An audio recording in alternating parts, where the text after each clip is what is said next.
O que acontece quando a OAB, uma das entidades mais influentes do Brasil, decide desafiar o STF?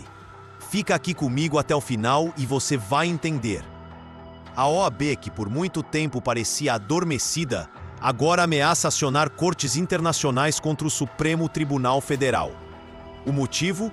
A ordem do ministro Cristiano Zanin de lacrar celulares de advogados e jornalistas durante o julgamento de uma suposta trama golpista. Mas será que essa é uma verdadeira defesa das prerrogativas dos advogados ou apenas um teatrinho para enganar a população?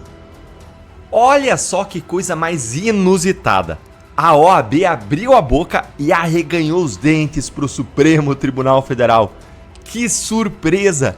A OAB ameaçando o Zanin e o Supremo em defesa das prerrogativas dos advogados.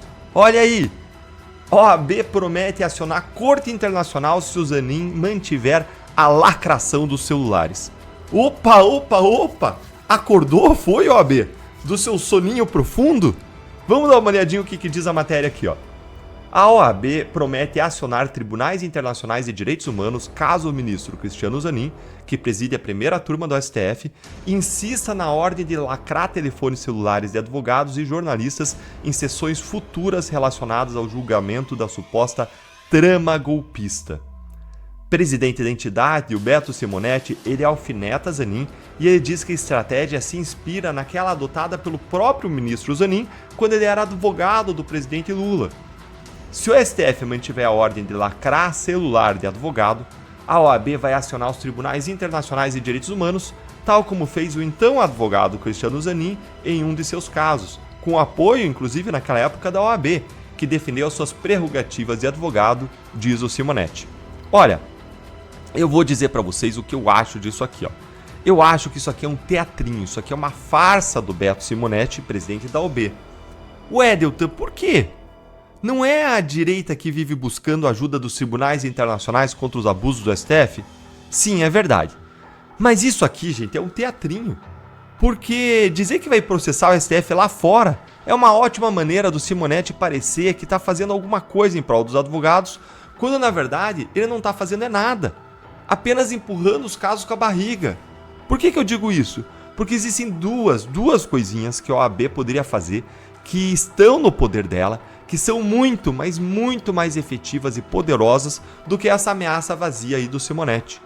A primeira coisa que a OAB podia fazer seria usar a lei de abuso de autoridade contra os ministros do Supremo. Gente, a lei tá aí, é só usar. É só enquadrar esses ministros que estão abusando do seu poder, porque várias vezes eles cometem verdadeiros crimes quando eles praticam esses abusos. E esse caso aí da lacração dos celulares de jornalistas e de advogados é claramente um deles. É crime você violar algumas prerrogativas dos advogados, como atentar contra a inviolabilidade dos instrumentos de trabalho do advogado. E o celular é um deles, é um dos instrumentos de trabalho.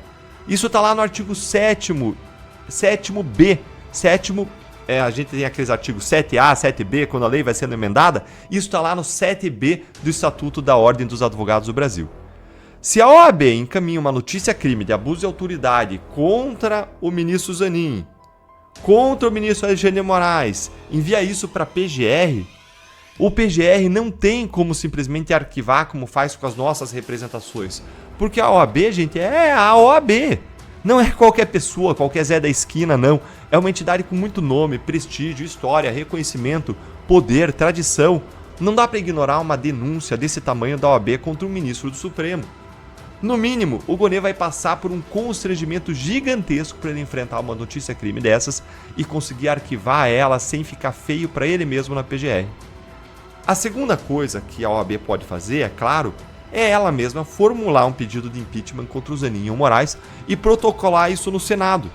E fazer pressão tanto nos senadores quanto em Alcolumbre para que esse processo de impeachment avance. De novo, é a OAB, não é qualquer Zé da esquina. A coisa muda de figura. Até a imprensa passa a tratar o caso de maneira diferente, mais séria. Tanto a lei de abuso de autoridade quanto o impeachment são duas armas nucleares que a OAB tem, mas ela não usa contra os ministros do STF. Por que isso? Pelas razões de sempre. Por conta do corporativismo, dos interesses econômicos, da proximidade pessoal com os ministros. Ninguém ali quer se indispor com os ministros que vão julgar depois os casos em que eles mesmos advogam e prejudicar os seus interesses financeiros, de crescimento da advocacia, de vender prestígio, de vender influência, acesso. É por isso que essa notícia de que o Simonetti vai acionar o STF internacionalmente em prol da OAB é para inglês ver. O que a OAB realmente podia fazer, que era útil, ela não faz. E agora eu quero ouvir a sua opinião. Você concorda comigo que isso tudo aí é um teatrinho barato da OAB, gente? A omissão da OAB é tipicamente a omissão de um bem que ela poderia fazer e que ela não faz. Quem pode fazer o bem, e mais, quem deve fazer o bem, quem tem o dever de fazer o bem, de defender as prerrogativas dos advogados e não faz, erra, e erra feio. A OAB ela deve desculpas ao país pela sua omissão. Essa época que a gente vive hoje vai ser lembrada pela história como a época das violações supremas a direitos humanos, a pior que houve depois da ditadura, e pela omissão de todos aqueles que se beneficiam das migalhas que caem da mesa do poder, de jornalistas a advogados. Eles vão estar no livro da vergonha da história. O que você acha dessa postura da OAB? É hora de exigir ações concretas e não apenas ameaças vazias. Deixe sua opinião nos comentários, curta o vídeo e inscreva-se no canal para não perder análises como essa. Juntos, podemos exigir uma OAB que realmente defenda os direitos dos advogados e do povo brasileiro.